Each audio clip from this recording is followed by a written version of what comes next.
E aí, pessoal, estamos começando mais um Espia na Rádio, aqui na Rádio Hora 10, exatamente no dia 7 de março do ano de 2022, às exatas 2h23 da tarde. Hoje um programa especial com a Aparecida Silvino, quem fala aqui é Manu Capalbo, Pedro Linhares ao meu lado e João Lucas. E hoje a gente vai ter uma conversa, um bate-papo muito interessante. A gente está recebendo aqui a Aparecida. E a Aparecida, pra começar, fala um pouco pra gente como é que tá no dia de hoje, como foi essa visita à casa de Hora 10. Eu amo esse lugar, eu acho esse lugar maravilhoso. E convidado pelo professor de vocês, o Lessa, né? Diretor de tudo aqui, estou brincando. E estou super feliz de chegar aqui mais uma vez, poder contribuir, poder aprender com vocês, com esse brilho no olho que vocês têm, assim, de estar fazendo as coisas acontecerem. É isso aí. E com 30 anos de carreira, a Aparecida Silvino é cantora, compositora, regente de corais, arranjadora, preparadora vocal, pianista e ganhadora de diversos festivais. Então conta um pouco pra gente como foi que começou essa relação com o canto, com a música, como foi? Eu costumo dizer que o meu primeiro contato com a música foi na barriga da minha mãe. E de lá eu não consegui mais fugir. Porque a família inteira é musical, né? Quem não toca, canta, quem não canta... Musical não, meio artista. Quem não toca, canta, quem não canta, desenha, quem não desenha, faz poesia. E tem deles que faz tudo isso, toca, canta, desenha, escreve. E foi muito interessante isso, porque quando eu nasci, eu sou a 12ª filha. Sou a caçula, é. E quando eu nasci, uma das minhas irmãs já estava sendo música profissional, a Isaíra Silvino, que é uma grande mentora musical que o Ceará tem. E ela me pôs para estudar música com 4 anos de idade.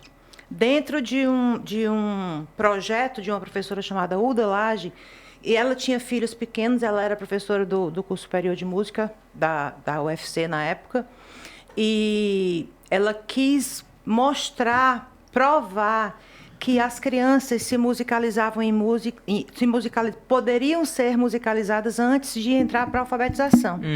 Então, quando eu cheguei na alfabetização da escola formal, eu já sabia ler, escrever música, tocar piano e flauta. E isso sempre foi uma coisa assim fácil. Para mim, todo mundo pode. Aí até hoje foi só chegando mais professores e mais conhecimento e eu produzindo música, né? Então, antes da escola já existia um pouco desse contato com a música? Já existia muito desse contato com a música. E eu fico assim interessado em saber o que foi que melhorou na bagagem para a escola, para uma alfabetização, para um conhecimento geral. O que melhora de fato é porque a gente consegue compreender aquele universo como ele sendo nosso, rápido, sabe? Então, aprender a ler música, escrever música, se comunicar com música na partitura, nos instrumentos, é como você ter feito um curso de inglês, ter ido morar nos Estados Unidos e estar fluente naquele idioma. Tá entendendo? Então, dá uma fluência maior. Então, eu acredito que quando a criança tem contato com esse conhecimento na idade mais tenra, assim, pequenininho, é muito mais tranquilo essa comunicação, esse idioma, sabe? Não fica uma coisa distante, difícil, engessado, não, fica orgânico, né? Aí você escolhe um instrumento que você quer tocar. Tipo isso. E como foi, a gente tá falando agora de instrumentos, como foi esse contato com a flauta, com o piano? Foi muito nova, então já teve uma facilidade aí, mas e a partir depois do começo, no caso, como foi essa vida com o piano e a flauta ao seu lado? Depois que eu estava alfabetizada em música, né? Aí, porque a professora provou que as crianças poderiam ser alfabetizadas em música antes de irem para a alfabetização na escola normal, né? Eu fui para o conservatório de música. Então, eu nem me lembro direito como foi esse processo de aprendizagem, porque, para mim, já está tudo ali. Pôs o dedo aqui, já está tocando, né? Colocou a flauta, já está tocando. Eu meio que me afastei da flauta. De vez em quando eu ainda toco, mas é muito pouco o contato que eu tenho. E ficou mesmo o piano. E, hoje em dia, o teclado, né? Eu tenho um piano acústico em casa, mas eu tenho no trabalho um piano digital. Então, isso tudo aqui em Fortaleza? Isso tudo aqui em Fortaleza. Conservatório Alberto Nepomuceno. O Conservatório Alberto Nepomuceno, depois o curso de licenciatura em música na UES. Aí depois eu viajei, fiz um curso nos Estados Unidos, depois viajei, estudei com o Corroita em São Paulo durante um tempo. E sempre por estar cantando no coral da UFC, eu tive contato com variados professores do mundo todo, que a Isaíra Silvino trazia para trabalhar a gente enquanto a gente estava cantando no coral da UFC. Então é daí que vem o meu preparadora vocal. Que legal. Entendeu? E ouvindo um pouco dessa licenciatura em música na UFC, essa pretensão... Não, a licenciatura em música foi na UES. Isso mesmo. Essa pretensão de, enfim, dar aulas ou repassar conhecimento, ela existia durante essa licenciatura? Como foi? O tempo inteiro, porque como a facilidade era muito grande, eu estava sempre quase que 3, 4, 5 passos à frente da minha turma.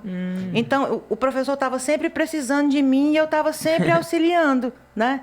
Então, quando eu entrei no coral da UFC, eu já passei a ser monitora, né? Porque eu já lia partitura, já tinha conhecimento de como é que eram aquelas vozes e tal, aí já passei a saber como é que conduz, porque aqui no Brasil a gente aprende a ser regente coral cantando no coral. Sim. É mais do que só estudar, é mais só do saber ler e tocar um instrumento. A gente precisa passar por aquela experiência, receber do regente aquela experiência para conseguir, por isso que eu também consigo e sou muito feliz regendo coral. Então agora vamos entender um pouco como foi o canto. A gente viu um pouco dessa alfabetização na música, a entender, a ler, a, enfim, fazer tudo isso, até mesmo no instrumento. Mas e o canto? Foi a partir de onde? Eu entrei para o canto coral, eu acho que quando eu entrei para o conservatório, a partir dos 6 anos. Quando eu tinha 15 anos, que fazia o primeiro ano do ensino médio, a minha irmã assumiu a regência do coral da UFC. Aí ela me levou para lá, mesmo sem ser universitária. Eu fui cantar no coral da UFC com 15 anos de idade. E dentro do coral da UFC, nessa época de início, tinham Amaro Pena, Eugênio Leandro, Paraíba, esse pessoal da geração de compositores cearenses que veio antes, um pouco antes de mim. E eu vi essas pessoas no palco do Teatro José de Alencar, no palco da Concha Acústica, em vários palcos, em festivais, como os festivais que o Jornal O Povo produzia lá no Anfiteatro da Volta da Jurema. E eu fiquei com aquela vontadezinha, aquela vontade. De repente, eu estava subindo nos palcos para ser back vocal deles, de alguns deles, do Eugênio Leandro e tal, assim. E um belo dia, eu disse assim, rapaz, eu vou fazer um show. Eu acho que eu me garanto fazendo show.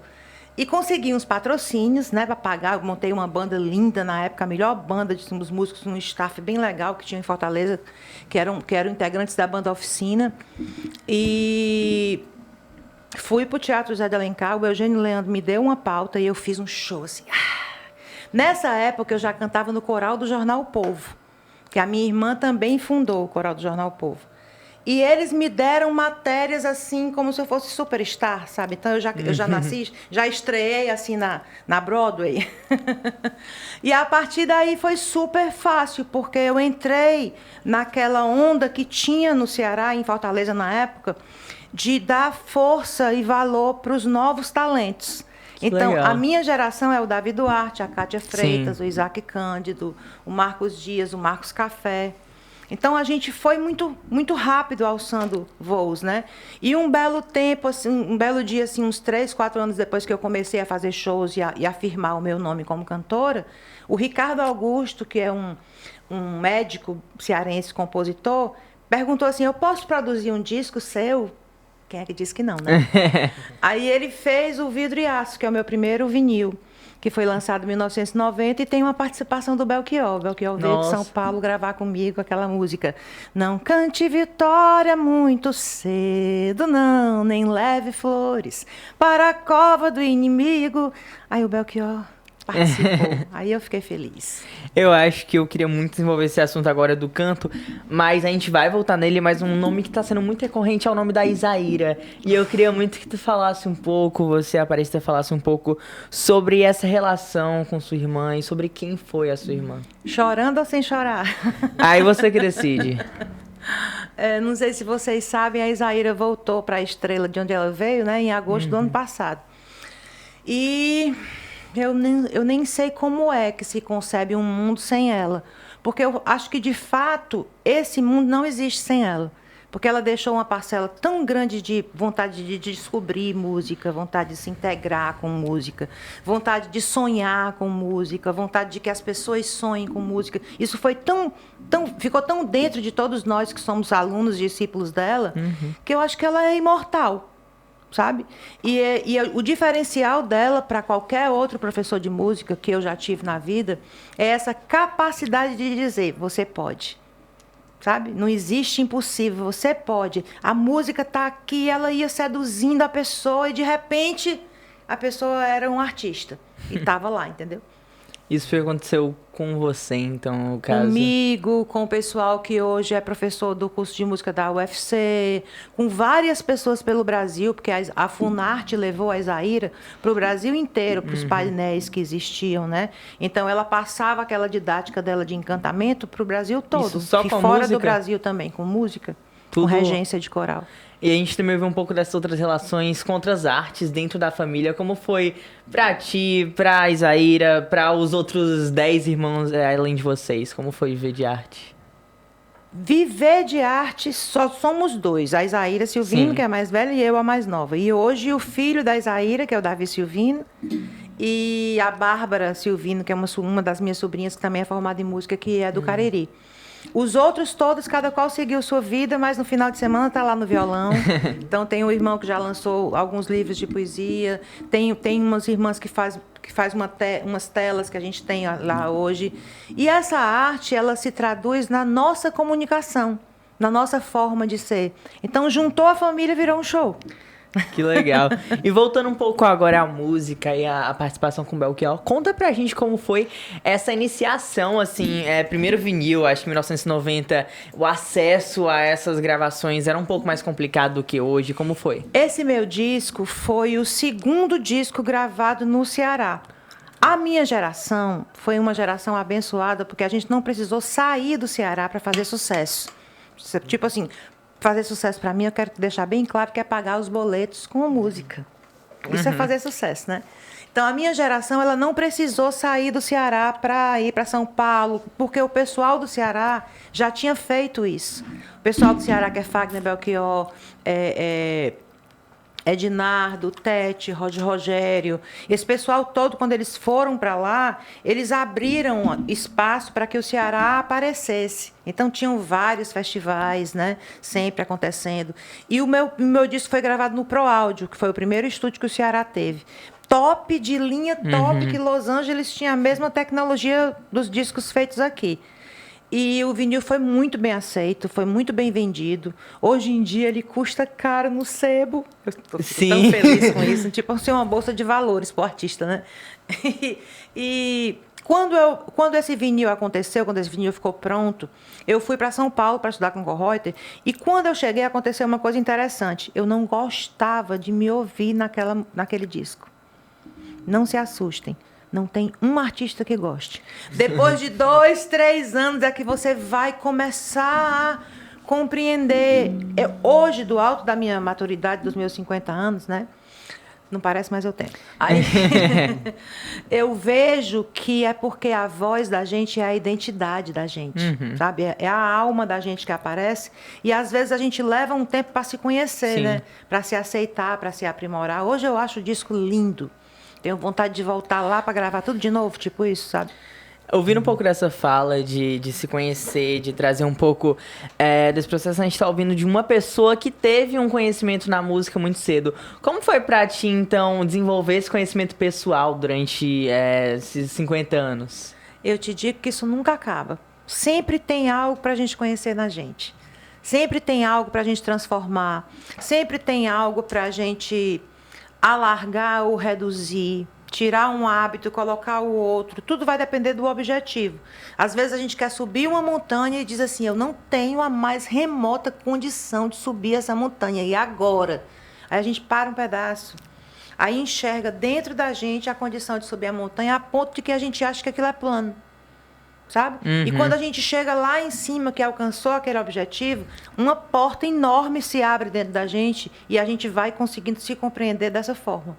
Então, eu digo assim, você artista, não fique doido. Respira e não pira.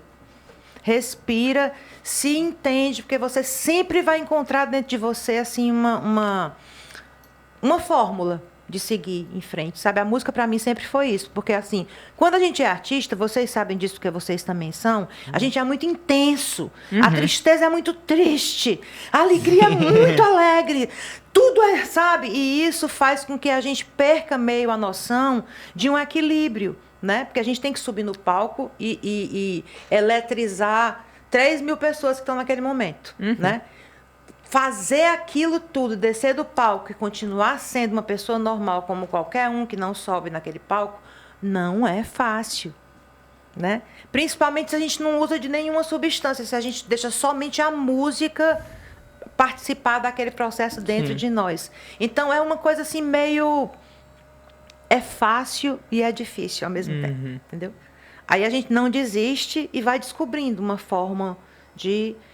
Eu sei que hoje eu tenho essa consciência maior porque eu passei a ensinar cantores a subir no palco para cantar.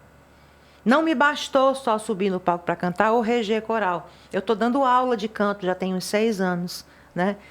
E a minha didática de ensinar as pessoas é exatamente essa, é a identidade, é você compreender quem é você não ter a vontade de copiar os seus ídolos, é você ter um equilíbrio mesmo de dizer assim, o mundo é meu, pá, aí você sobe no palco e, sabe, e o universo é seu. Mas você sai do palco, o universo continua sendo seu, mas baixa a bola, né? Se tranquiliza, dorme... Porque a vida não para e você precisa ter você para continuar artista. Tá entendendo? Sim. Então é uma relação assim muito séria com o espelho. Porque a gente precisa esquecer que a gente é a gente para a música passar através de nós e chegar nas pessoas do jeito que as pessoas precisam receber. Que não é nem do jeito que eu quero, tu tá entendendo? É do jeito que as pessoas precisam receber. Aí, você esquecer de você, como assim, cara pálida? É uma mágica que você só consegue treinando. Que bacana. Agora eu quero saber um pouco do seu lado compositora, porque a gente já falou sobre cantora, sobre instrumentista. Eu quero saber mais sobre o lado compositora, que eu também gosto de compor algumas coisas assim, mas eu guardo só no meu celular, não é uma coisa tão pra expor. Massa. Mas eu quero saber sobre você, sobre esse seu lado, que me teve essa curiosidade agora de saber mais sobre esse seu lado. Olha, eu sempre fui perfeccionista, esse é um dos meus defeitos, tá? E o perfeccionista, ele se sabota. Porque se não tiver perfeito, a gente não leva para adiante, né? Então, eu dizia que eu não era compositora. Aí, um belo dia, eu estava na casa do Zé Rodrigues, que é um compositor brasileiro, que é autor daquela música Eu Quero Uma Casa no Campo. O Zé Rodrigues meio que me adotou como filha nos últimos anos de vida dele. E um belo dia ele disse, sente nesse piano agora e faça... E bote melodia nessa letra, porque uma pessoa tinha me dado uma letra. Bote melodia nessa letra, porque você não faz música porque você pensa que a música não vai ficar tão boa quanto a do Chico Buarque, quanto a do Caetano Veloso, quanto a do Gilberto Gil. Então senta aí e faz a música. Aí eu fiz. E quando eu fiz, isso se abriu para mim e passou a ser absolutamente fácil. E eu passei a musicar até bula de remédio. Porque eu compreendi nessa pressão de fazer, né, e nessa tiragem do perfeccionismo, que de fato a música ela já está em algum lugar, sabe?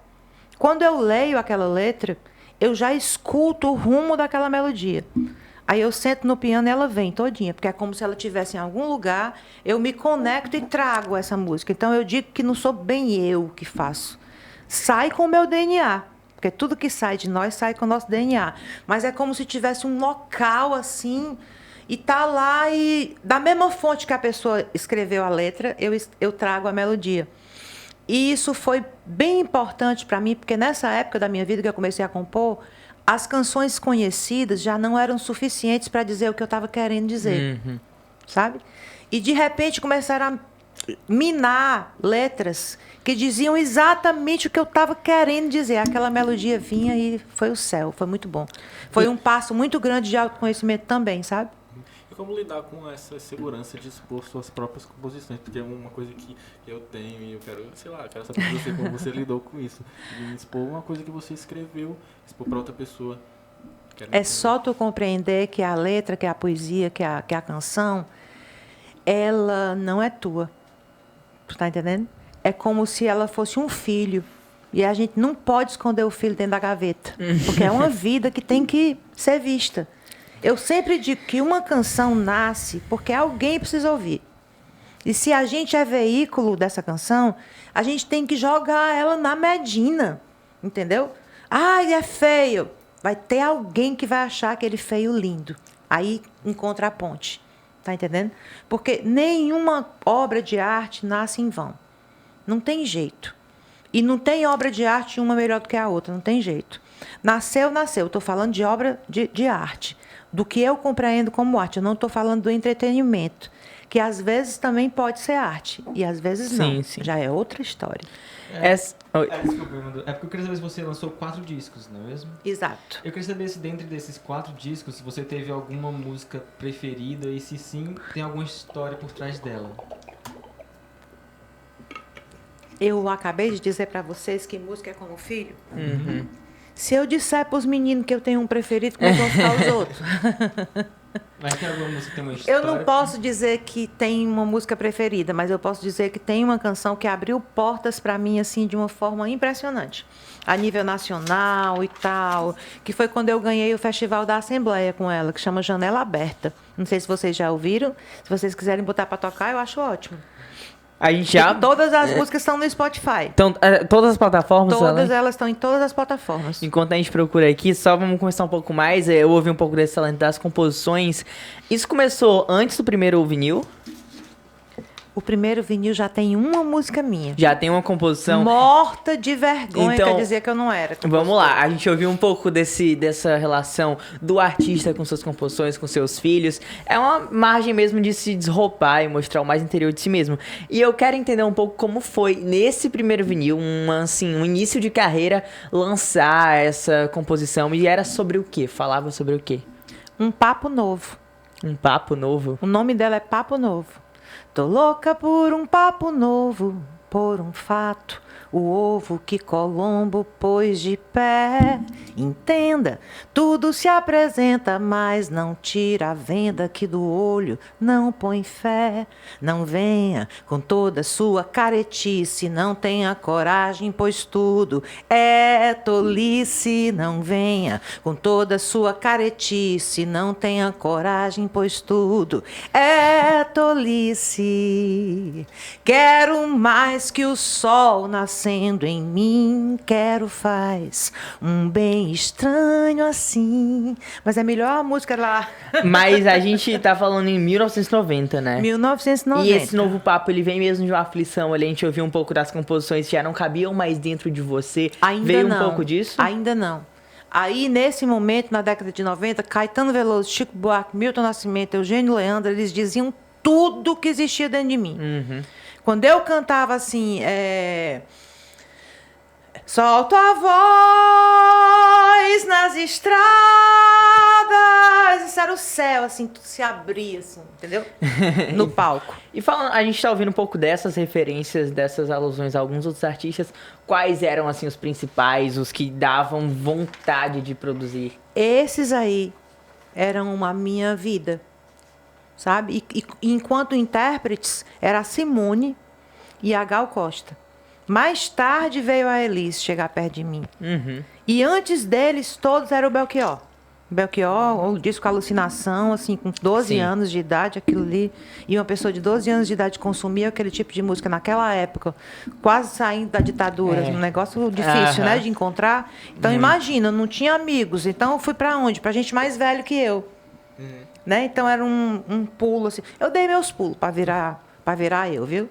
Foi fácil, não. Mas então eles diziam tudo na época. A gente Na tá ouvindo época, eles Belchior. diziam tudo. E quando foi lançada a Alucinação, sabe? A Alucinação, eu acho que foi em 76, não? Ainda 74. tava em ditadura, né? Ainda tava nesses Ainda períodos. tava. E como era lidar com, enfim, toda a repressão e tudo que aconteceu naquele lugar? Porque como artista, eu acho que o Eu desenvolvimento... não vivi isso, porque Não eu viveu? sou filha da ditadura. Eu nasci em 65.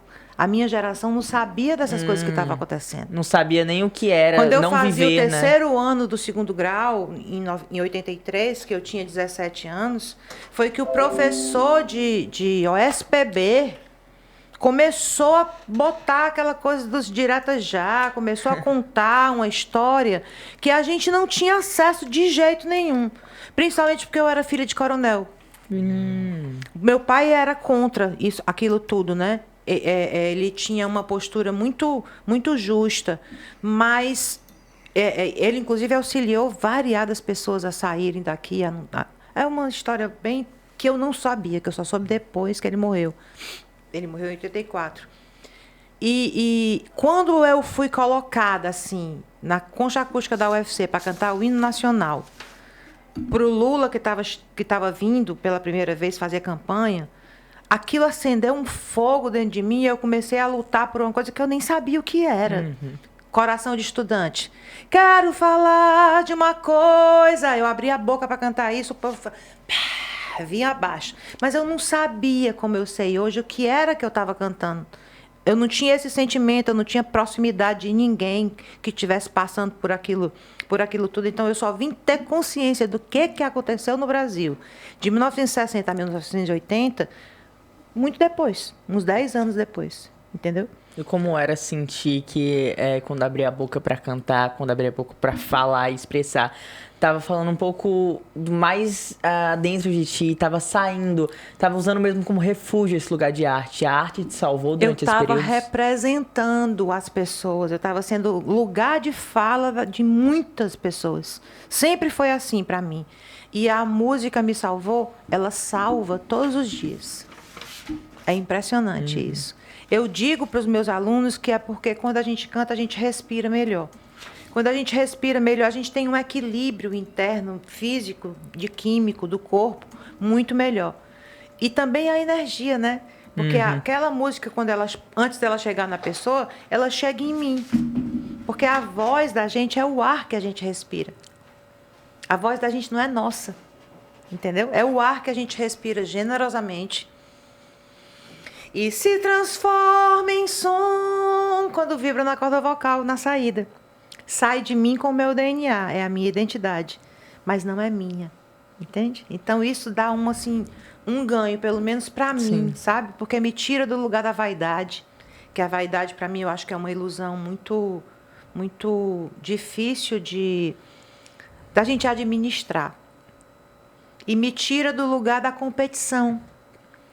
Porque se a voz não é minha, a minha voz não é melhor que a de ninguém. Sim. Nem pior. Entendeu? Porque é o ar. É todo. Tá todo mundo no mesmo barco. Entendeu? O que seria a Aparecida Silvino sem música? Deus é quem sabe essa pergunta. Porque eu acho que a gente tá numa trajetória que a arte, a música tá pulsando aí firme, tá nas veias bem forte, o sangue é a 1000 por hora. Hoje é o primeiro dia da minha vida. Tem toda a música do mundo para fazer. Eu acordo assim, eu não sei ser de outro jeito. E como tá sendo agora, em 2022, lidar com toda essa carreira e toda essa trajetória, colher os frutos mesmo da música? Eu tô querendo, como se eu fosse uma adolescente que quer lançar o primeiro disco, igual esse menino aqui, fazer o disco novo com as canções que ainda não foram gravadas. E eu ainda não consegui, você pode acreditar. Porque o edital não cabe a minha música lá. Então, o que eu estou fazendo? Eu estou inventando milhares de ações para poder me capitalizar, para poder gravar o disco que eu estou querendo gravar. Porque hoje em dia, nem isso pode mais. A gente não pode mais gravar um disco, porque isso é antigo. A gente tem que fazer um single. Sabe, eu sou antiga, dá licença. Sabe, a Marisa Monte gravou um disco, o Caetano gravou um disco, eu vou gravar um disco. Vai ter alguém para ouvir. Essa história é meio ilusão. Não pode fazer uma música de 3 minutos porque a pessoa só escuta durante 1 minuto e vai embora. Problema da pessoa. Porque se tiver 10 ou 15 pessoas que escutem a minha música de 4 minutos, cara, isso é o céu, já pagou minhas contas emocionais, sabe? E sobre o que vai ser esse novo disco? Enfim, a gente ouviu um pouco das composições ainda não gravadas, mas sobre o que elas tratam? Tu vai ter que ouvir. Eu porque espero tu tá me muito pedindo ouvir. para analisar a minha própria música e eu não sou E capaz não dá disso, pra analisar? Não dá. Mas como é que eu me sentiria? Acho que não. Eu Como- acho que tu iria iria gostar? gostar. Então, a gente espera aí que dê tudo certo. Mas voltando aqui ao papo, uma das perguntas, uma das respostas foi justamente sobre visitas e viagens e países. E conta um pouco pra gente como é que tem sido aí. É o seguinte, nos últimos... Eu sempre viajei muito, né? Eu sou sagitariana, então eu tenho uma asinha nos pés. Aí, para mim, sempre foi muito fácil essa coisa de ir Sim. e tal. E eu sempre viajei muito para cantar. E viajei o Brasil inteiro, fiz show no Brasil inteiro. O meu disco Sinal de Casa, ele foi escolhido, as canções que entraram no disco foram escolhidas pelas plateias de variados shows pelo Brasil afora. Eu ia testando o que é que as pessoas gostavam mais, o que é que gostavam menos, o que é que, sabe? Ia testando pelo pelo rosto das pessoas, pela vontade que elas tinham de cantar, até que eu escolhi aquelas músicas e fiz o disco. E eu cantei na Alemanha, cantei na França, em Portugal, na Argentina, no Brasil todinho, só não em Salvador. Santa Catarina. Não, cantei Santa Catarina já. Assim, foi indo. Nada foi muito planejado, porque agora, com essa pandemia, que eu estou entendendo que a gente pode planejar a nossa carreira e caber dentro de uma coisa como se tivesse uma gravadora. Antes eu não sabia. Antes era assim, eu quero ir para tal lugar, jogava para o universo. Aí, de repente, a viagem caía na minha perna e eu ia. Entendeu? Então, foi muito essa coisa do... não sei. Sou lesada.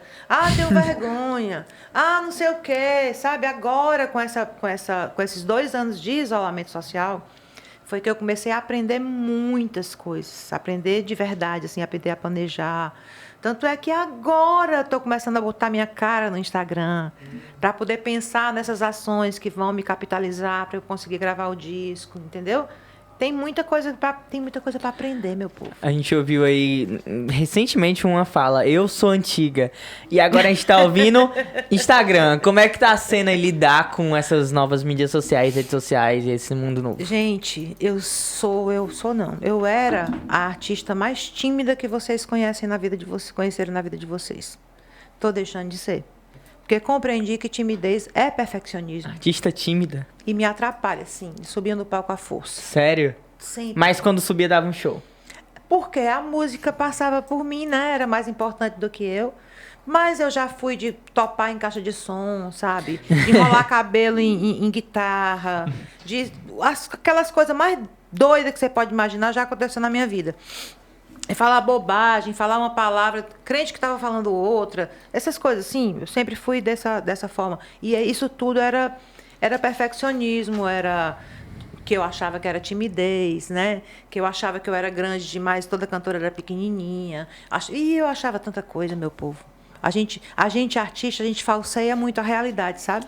Às vezes a coisa é super simples e a gente faz uma obra de Picasso ali, bota tudo, entendeu? Aí... Para ter essa composição é meio difícil. Então, sempre usei o Instagram. Sim. Colocava as coisas lá, mas não com essa intencionalidade, né? Aí agora eu paguei umas mentorias para fazer. Fiz a primeira, aprendi tudinho e disse, não vou fazer. Fiz a segunda, aprendi tudo, não vou fazer. Estou fazendo a terceira, aí estou compreendendo como é que dá para eu, com a minha cara, o meu jeito, o meu DNA, aparecer. Eu não subo no palco e não canto. O Instagram é um palco. Entendeu? A diferença é que a gente tem que deixar bem claro que é um palco de 5 minutos e o resto da vida todo dia está do lado de fora, né? Para poder não ficar uma ilusão muito grande. Mas eu compreendi isso agora há pouco tempo. Então, é um palco. Me preparo a produção do show como se fosse do show, né? A produção do evento que eu vou lançar no Instagram e tal, e vou indo, e tem um bocado de gente que gosta e interage, é assim. Tudo a gente aprende. Pode perguntar. Eu falo demais, né? Não, continue. Mas isso é bom aqui. Mas eu ouvi muito a palavra palco. Palco relacionado a show. Eu quero saber os palcos do teatro, porque é uma das coisas que eu anotei aqui para perguntar. Eu acho que deve ter alguma coisa na sua vida relacionada a teatro. Eu quero entender o que o teatro representa na sua vida. O teatro é um templo sagrado, que quando a gente leva um espetáculo para o palco do teatro, é como se a gente estivesse dando corda no universo para ele ser um pouco melhor, sabe? Como se fosse fácil a gente chegar em Marte a partir dali. Eu vejo o teatro dessa forma. Eu não sei se é porque eu aprendi que o artista ele tem que estar no teatro. Porque quando o artista está no barzinho, a pessoa que vai para o barzinho, ela gosta de ouvir a música. Mas ela não está lá para ver o artista.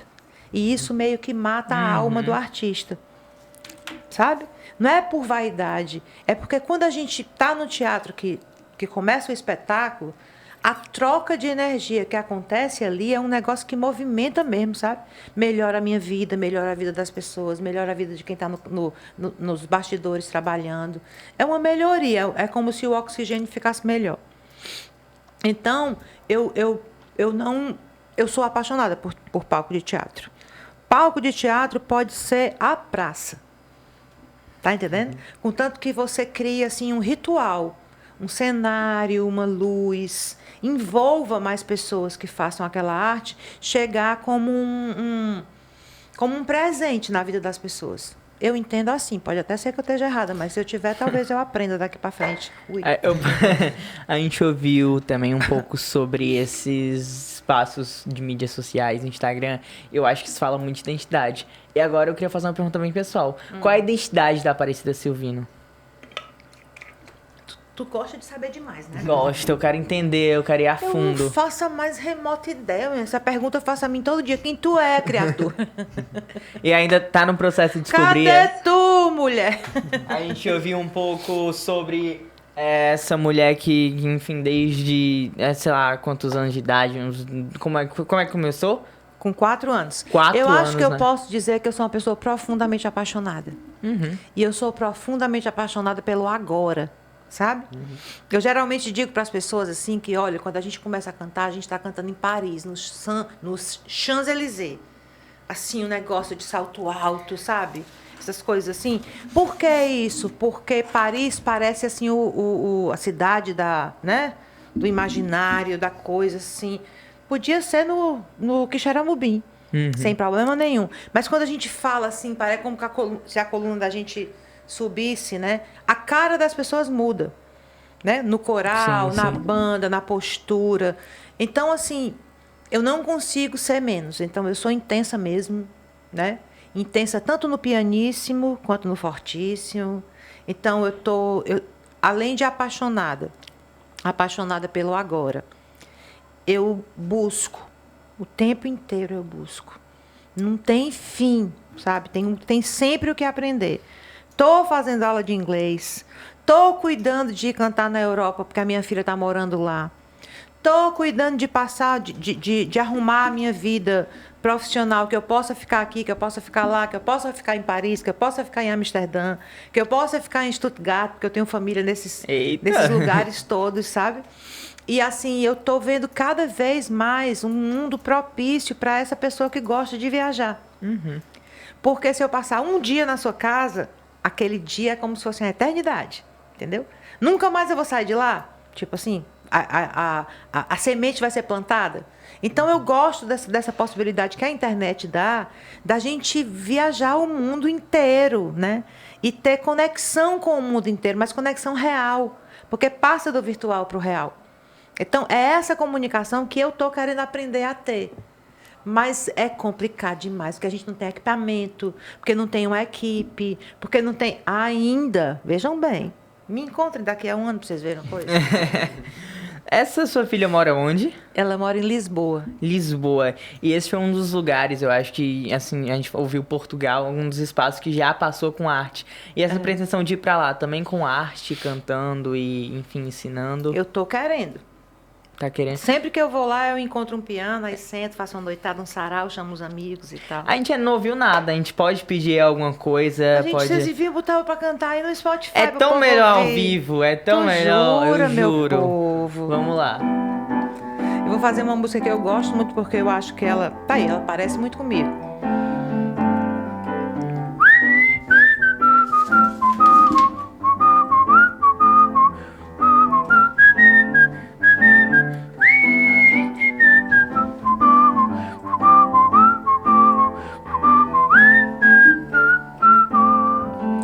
Um céu azul ameaçou me cobrir, um vento bom começou a soprar, e essa luz que eu nem sempre compreendi, onde ela vai me levar?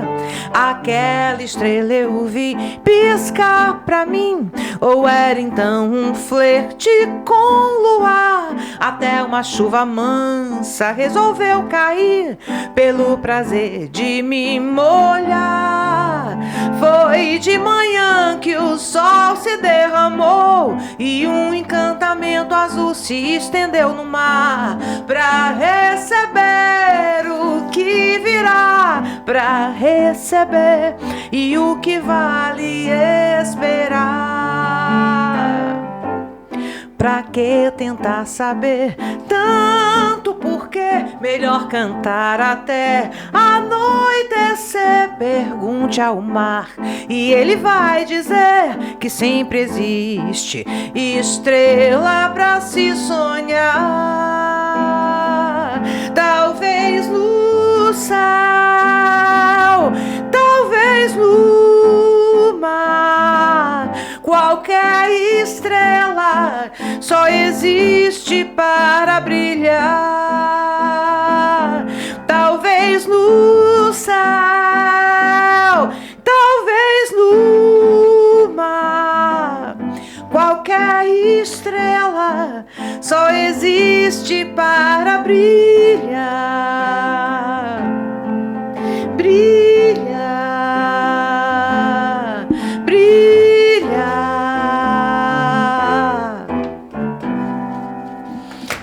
Aparecida, eu acho que a gente tá falando de um momento que a gente tá em 2022 e a arte é algo que tá pulsando muito por aí. A gente tem veículos que permitem de tudo.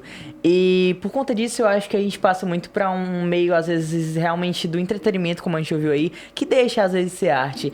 E a gente percebe um pouco desse lance, a gente percebe um pouco de quando o artista é artista e quando o artista é entretenimento e deixa um pouco a arte lá. Mas deixa eu defender meus coleguinhas. O artista que faz entretenimento, ele é artista. Sim, sim. Eu não Né? deixo de ver como artista. Pois é. Mas eu queria trazer um paralelo que eu te vejo como artista fazendo arte, voltando pra arte, e que ao ver agora me traz aquela energia e potência que a arte traz, porque eu acho que às vezes a gente entra muito em falta mesmo de todos esses parâmetros, porque a gente tem muito, é muito vasto, tem muita informação, tem muita coisa pra processar, mas agora eu me sinto naquele sentimento de felicidade, de apreciar, sabe? Não é? E eu- Essa música não é massa? É massa, e eu quero saber como é pra ti. Eu tenho 16, né? Eu acabei de fazer 16. Aham. Como é ver essa geração tão jovem, ver essas pessoas gostando do teu trabalho e apreciando tudo isso. Eu fico impressionada, porque fala direto, sabe, com as pessoas entre 12 e 20 e poucos anos, o tipo de música, essa minha forma de ser. Então, eu tenho muitos alunos, porque as pessoas gostam. Meu povo, eu tenho a idade de vocês, a gente tem a idade que a gente quer ter. Não é não? E eu acho que, falando um pouco sobre... Isso é, mas só complementando o que tu tá dizendo. Assim, eu me sinto realizada. Não basta, porque amanhã tem mais, né? Pra gente. Mas eu me sinto realizada quando a canção encontra esse coração Sim. para ela brilhar, entendeu? É muito legal.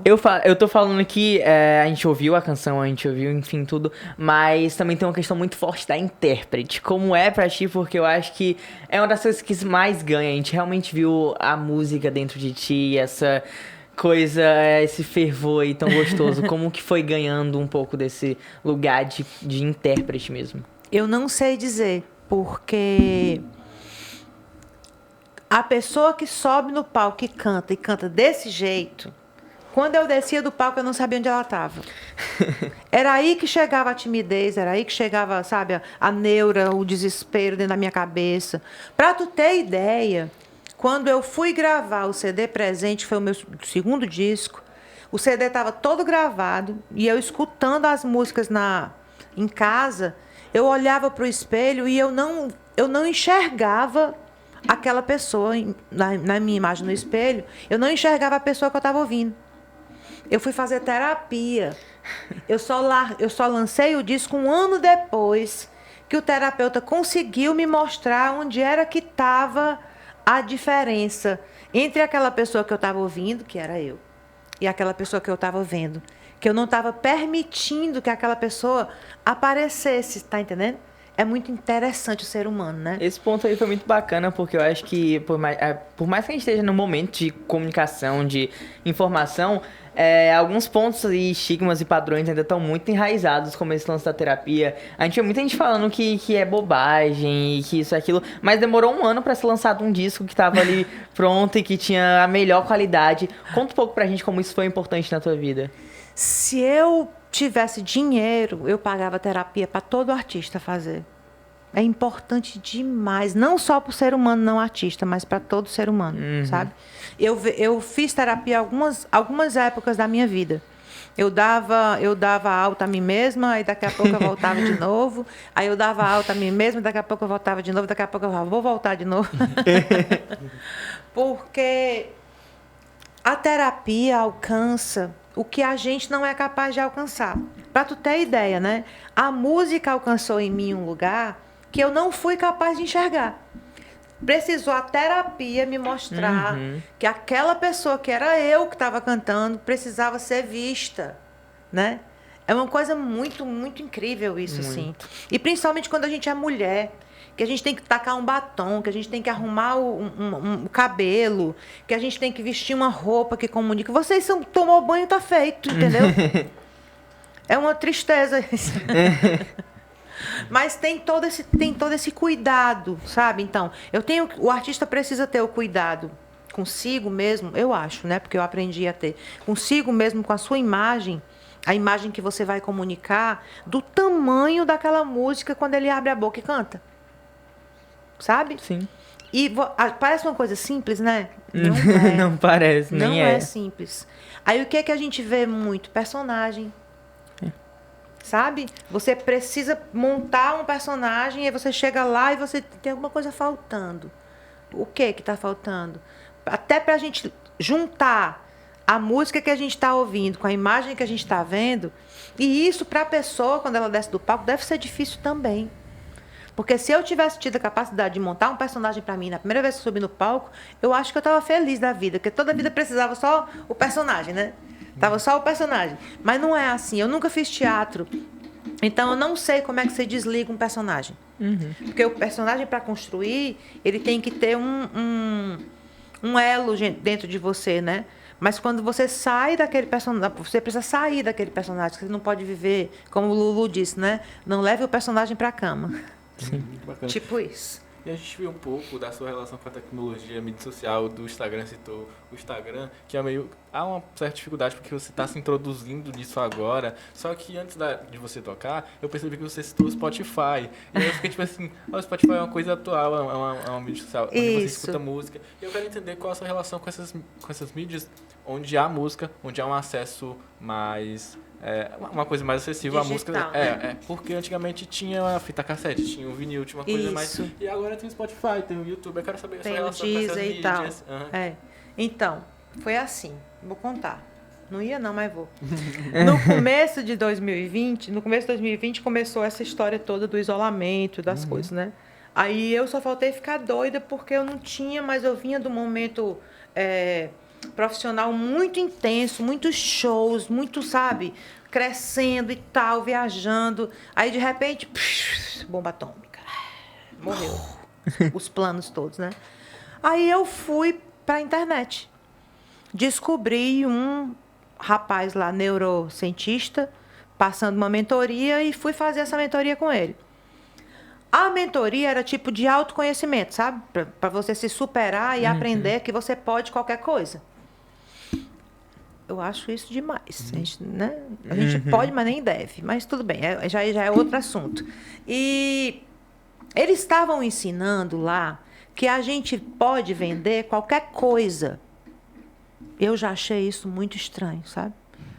Agora é que eu compreendo que o qualquer coisa pode ser a minha música. E vender não é uma coisa tão ruim assim. Sim. Tá entendendo? É só uma forma de encarar a palavra e tal. Aí, o que era uma coisa impossível de eu fazer na época? Porque a gente precisava ter uma coisa impossível para apresentar lá, senão não terminava a bendita da mentoria. Então, o que era uma coisa impossível para mim? Pegar meus 4 discos e colocar nas mídias. Porque eu achava que tinha que pagar muito, porque eu achava milhares de coisas. Quando eu tinha dinheiro, eu não colocava. Quando eu queria colocar, eu não tinha dinheiro. Eu ficava naquela autossabotagem, que eu não sabia que era autossabotagem, mas era. Aí passaram para mim, olha, hoje você precisa providenciar isso. Essa coisa que é impossível, vá atrás. Aí eu liguei para um grande amigo, que é o Marcílio Mendonça, que é o dono do Pro Audio Studio, que ele gravou meu primeiro disco, e disse, Marcílio, se eu quisesse colocar meus discos nas mídias, como é que eu faço, hein? Ele disse, traz para cá os 4 que eu boto. Só isso. Só. Garanto para vocês. Eu passei a noite vomitando, eu tive uma crise de vesícula, tive crise de ansiedade. Eu disse, meu Deus, eu bati em mim. Tô brincando, bati não. Pega, a pessoa é assim, tal, impossível. Levei os discos na semana seguinte. Tava tudo lá. Spotify, Deezer, iTunes. Qualquer coisa que você procure, que você botar Aparecida Silvino, tá lá. Playlist, se vocês não baixarem, eu vou bater em cada um. E Vou, você com também que certeza. está ouvindo em casa, viu? Por favor. Aparecida Silvino, baixe lá o que tiver. Se não achar Aparecida Silvino, acha Apá Silvino, que é o meu apelido. E Certo. que é o meu Instagram, que eu espero vocês todos Apá interagindo lá Silvino. comigo. Apá Silvino. Também tem Canto da Apá. Essas coisas, tudinho. Facebook também tem. YouTube temos. Você tem o coral de canto da Pá, né? Tenho. Eu queria saber que você falasse um pouco mais sobre ele, porque foi você que está à frente dele. E Isso. foi online os ensaios. Como é que foi? O Coral do Canto da Apá nasceu com o Canto da Apá. O que é o Canto da Apá? É um local onde eu divido a minha experiência enquanto artista, enquanto cantora. A Apá sou eu. Então, por isso que é Canto Então, a da Apá. identidade Funciona existe. ali na Praia de Iracema e é tipo um estúdio, né? Então, eu aqueço as vozes das pessoas e eu vou dando para as pessoas exercícios voltados para a voz delas, para que elas subam no palco e eu produzo shows no Teatro de Alencar com esse pessoal todo, com o Eduardo Holanda, com o Otto Júnior, com os músicos legais da cidade. E isso se autopaga, né? Porque é uma produção que as pessoas pagam o ingresso e aquilo acontece. É como se fosse uma grande egrégora que vai juntando gente e a gente consegue fazer. Quando eu cheguei que eu abri o Canto da Apá, eu vi que a sala cabia gente para cantar, tipo fazer um coral. Aí eu perguntei, quem quer? Quem quer? Quem quer? De repente tinham 30 pessoas lá. Aí a gente fez no primeiro ano o Wilson Simonal, no segundo ano mais o Wilson Simonal, no terceiro ano Dominguinhos, no quarto ano, quando a gente ia fazer mais um show de Dominguinhos, pandemia. Foi que eu tive que fazer, me virar pelo Zoom. Porque eu não sou só regente do Coral do Canto da Pá, eu sou regente do Coral da Secretaria da Fazenda, do Estado do Ceará, e da Secretaria de Cultura, que hoje é o Coral da BES. Todos online. era isso que eu queria saber. Aí, Ah, como é que faz um negócio online? Eu fiz. E as pessoas foram. É o triplo de energia que você gasta para fazer ao vivo. É o triplo. Eu saía magra, sabe? Assim, mas estava lá. cansativo. E a gente começou a fazer vídeos, eu descobri como era que fazia e tal. Botava para editar um regente maestro aqui do Ceará, super gente boa, o Marcos Odzilo, editou para mim, e a gente passou 2 anos trabalhando assim. Agora já voltamos todos para o presencial. Inclusive, eu tenho que saber que horas são. São 16. isso, 3h16. Pronto, então eu posso ficar mais um pouquinho, porque o Coral da Cefaz está voltando agora às 16 horas para o primeiro ensaio presencial desse ano. E Aparecida, conta um pouco pra gente, a gente ouviu a relação aí de fundar corais e ser professora. Desculpa, deixa eu só dizer uma coisa sobre o Canto da Apá. O Coral do Canto da Apá é um coral particular, né? Um coral em que as pessoas contribuem para cantar. E eu estou abrindo vagas para vozes masculinas. Então, quem quiser cantar aí, me procura na internet, homens, por favor. E vamos cantar, se vocês quiserem ir também. Claro, mas como é essa relação de... A gente ouviu a licenciatura, ouviu o negócio de ensinar, sempre foi uma paixão. Como é que isso é passado para os seus alunos? Como é essa relação de professora a pá com alunos, cantores, como vem sendo? Tu tem que perguntar a eles. Mas como é que tu se sente? É a Vamos lá, eu pessoa- tira aí, vai, lá do fundo, muito interno. legal. Olha, uma das coisas que eu faço, por exemplo, as pessoas estão aqui cantando, né? E estão cantando com todo aquele peso do dia, né? Aí eu digo assim, pronto, pessoal, agora que a gente aprendeu a música, agora vamos cantar como se todos os boletos estivessem pagos. Aí a pessoa faz assim, ó. Eu sou esse tipo de pessoa, entendeu? A música vai, a pessoa volta, sai do ensaio assim, ó. Preparada para passar uma semana todinha feliz, entendeu? Por causa dos exercícios de respiração, por causa da vibração da música, por conta da interpretação. Eu não paro quieta, meu povo. Para eu dormir é difícil. Porque tem que desacelerar. Então vem sendo um trabalho que tá te ajudando e tá ajudando outras pessoas. E pretende continuar? Qual é a pretensão Eu do não coral? sei quando é que eu vou parar de reger coral. Porque é maravilhoso você ver a forma como as pessoas conseguem se harmonizar. Eu acho que o canto coral é assim a receita de paz para o universo, sabe? Porque você canta aqui Quem está cantando do seu lado canta uma voz completamente diferente da sua, a ponto de você ter vontade de matar a pessoa, né? Quem está cantando atrás de você aí mesmo é que está cantando diferente mesmo, porque já é uma voz masculina. Ainda tem outra voz masculina, todo mundo atrapalha todo mundo até o ponto de que você acorda que aquela coisa que é antagônico pode se harmonizar. Aí faz aquele acorde, sabe? Aí você entende que o diferente você não precisa matar. Você só precisa conviver com o diferente o suficiente para se harmonizar com ele. Entendeu? Eu não sei parar isso. Sim. Eu amo fazer. Amo colocar gente para cantar. Amo o canto coral. Tanto quanto eu amo subir no palco e soltar minha voz, meu corpo vibrar. É isso. Eu não sei dizer assim, não, tem que ter foco. Tem que fazer uma coisa só. Não dá, meu amigo. Legal. Agora, Aparecida, eu quero saber qual a sua relação com a casa de Vovô Dedé, que é onde a gente está aqui na rádio. Eu quero entender mais sobre isso. Se você já conhecia a casa, como foi que você conheceu a casa, como foi que a Aparecida Silvino chegou até aqui. Em 2016, eu estava lá em casa querendo um lugar para contribuir voluntariamente. Como era que eu podia contribuir voluntariamente? Uma amiga minha ligou e disse, olha, lá na casa da vovó Dedé estão precisando de uma pessoa para fazer coral. Eu disse, o que é a casa da vovó Dedé? Aí foi que eu vim conhecer. Aí eu vim para cá e passei quase um ano fazendo um grupo de coral de adolescentes e adultos e fazendo um grupo de coral com as crianças. Elas saíam do balé no sábado de manhã e iam fazer aula comigo. E foi massa. Até que eu não consegui mais. Aí eu passei para ali e eu acho que depois fizeram um convênio com a UFC e as pessoas da UFC vêm fazer, né, trabalhos aqui. E falando um pouco da relação com a... continuando. Aí o meu amor continuou. Aí eu falo bem para Deus e o mundo, entendeu? O meu amor pela casa, pelo trabalho que vocês fazem aqui, né?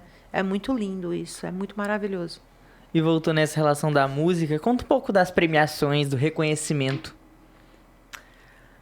Essas perguntas todinhas vocês têm que fazer pros outros, não é pra mim. Mas o que é que tu ganhou, Aparecida? O que é que veio pra ti? Quais são esses prêmios? Sim. Eu já ganhei quase todos os festivais que eu participei. Eita, quais foram? Então, eu ganhei 2 vezes o Festival da Meruoca, aqui no Ceará. O festival, nem me lembro mais o tanto de festival. Festival Nelsons da Música, com coral e como intérprete. O Festival da Assembleia. E eu também já entrei em vários festivais que eu não fui premiada. Então, festival, eu digo, festival só é bom para quem ganha. E quando eu entro no festival para participar, eu entro mesmo para ganhar. Não é mesmo para ganhar assim. Num show, o artista divide a energia entre todas as músicas do show, né? Assim, você inicia um show com uma música tranquila e vai num crescendo e tal, e pá, termina o show. 1h30 de show. No festival, você tem que fazer isso tudo em uma música só. E é isso que eu faço. Entendeu? Porque eu não vejo como uma competição. Eu vejo como eu estou ali para fazer com que as pessoas se apaixonem por aquela música. Porque essa é a minha função. Entendeu? Tanto se a música for minha, quanto a música não sendo minha. No Festival da Assembleia foi importante, o primeiro Festival da Assembleia em 2012, porque foi a primeira vez que eu ganhei como compositora. Que foi com a música Janela Aberta. Eu não disse para vocês que eu tinha uma música que era muito importante, né, na minha vida, é assim. Que tom é esse que vem do porto da Barra, que chega nas mãos do vento e brota através do mar? Que vento é esse que me traz essa cantiga? Parece uma voz amiga que não cansa de cantar. Eu apenas abri a janela e deixei a vida entrar. Eu apenas abri a janela e deixei a vida entrar. Eu apenas abri a janela e deixei a vida entrar. Eu apenas abri a janela e deixei a vida entrar.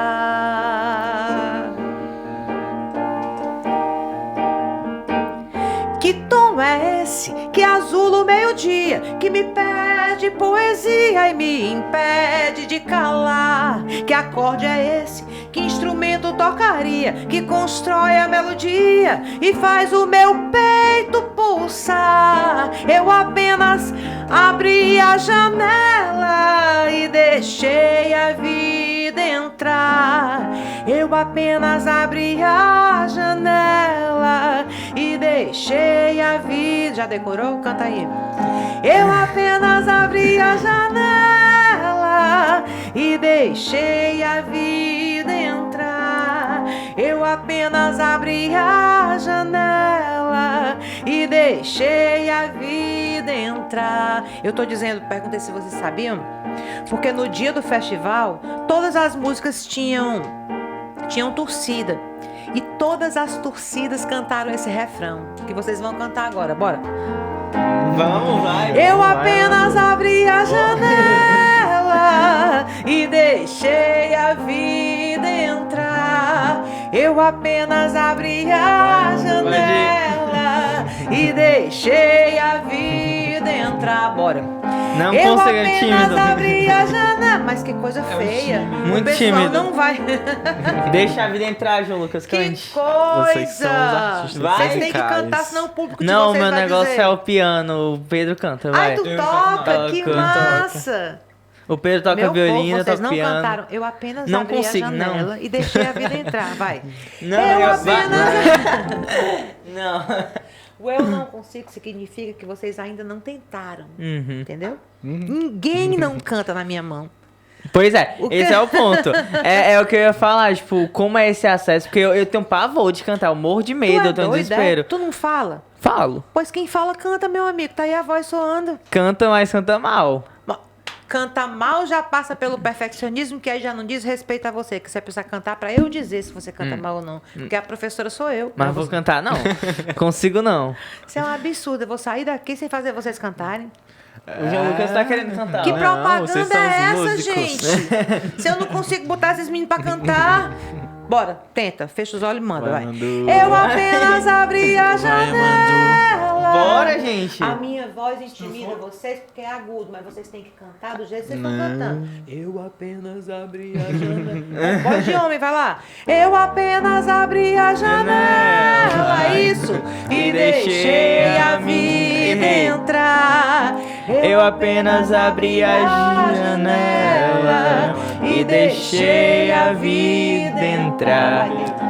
Eu apenas abri a janela Aí, e deixei a vida entrar. Eu apenas abri a janela e deixei a vida entrar. Viu como não doeu? Doeu. Não doeu. Não doeu. doeu. E mentira de você. Mentira Foi não. difícil. É a forma como vocês estão olhando. Mais aparecido. Deixa vocês três na minha mão uma semana a ver como Pois vocês bora, cantam. eu aceito o desafio, vamos. Conta um pouco a importância dessa música, a gente ouviu aí, ela foi premiada, ganhou, enfim, Ela várias foi coisas. premiada, ganhou o primeiro lugar no festival e o melhor intérprete. Foi numa época da minha vida que eu tava assim, minha mãe tinha acabado de falecer. Eu tava assim naquela coisa assim de dizer assim, e aí, só com a cabeça de fora do, sabe? Para conseguir respirar. E deu o meu disco tava para sair. O Sinal de Cais, que é o terceiro disco. A música já estava no disco, né? Foi uma coincidência grande. Eu fiz um show no Parque do Cocó, o festival abriu, eu nem sabia, uma pessoa ligou, ei, coloca a música da Janela no festival. Eu, que festival? Festival da Assembleia. Aí eu entrei lá rapidinho, mandei o MP3, nem pensei que ela fosse entrar, porque ela é uma música simples, né? Ela é uma música gostosa, Sim, mas é sim. simples. Entrou. Quando passou para a final, eu disse, rapaz, tem jogo aí. Porque se essa música desse jeito, simples assim, entrou para a final, na final, meu amigo, eu botei as cadeiras para cantar. E o povo cantou, e a música ganhou. E pronto. E isso abriu muitas portas, né? Porque ela foi mais longe, né? Entrou no disco do festival, entrou no meu disco. E tem... Aí entrou a TV, a rádio da prefeitura, coloca para tocar nos terminais. Muita gente liga para mim dizendo que tá ouvindo a música. Eu acho isso massa. Meu povo, eu preciso ir. Pois a gente pode ir encerrando, a gente já tá com 1 hora aqui de papo. Então, Passou rápido, hein? eu acho que a gente precisa encerrar com mais uma musiquinha, vamos lá, vamos ouvir a Vocês estão me saideira? explorando. Vamos, a saideira, daí a gente libera a Aparecida Silvino, vamos lá. Então, eu vou ver se eu canto para vocês aqui uma música do que não é minha. Uhum. Qual, meu Deus? A gente ouviu o Belchior aí várias vezes. Pode ser um do Belchior? Pode demais.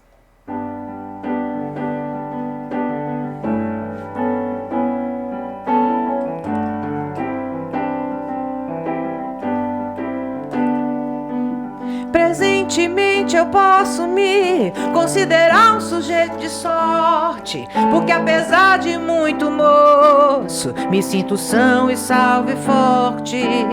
E tenho comigo pensado, Deus é brasileiro e anda do meu lado, e assim já não posso sofrer no ano passado. Tenho sangrado demais, tenho chorado pra cachorro.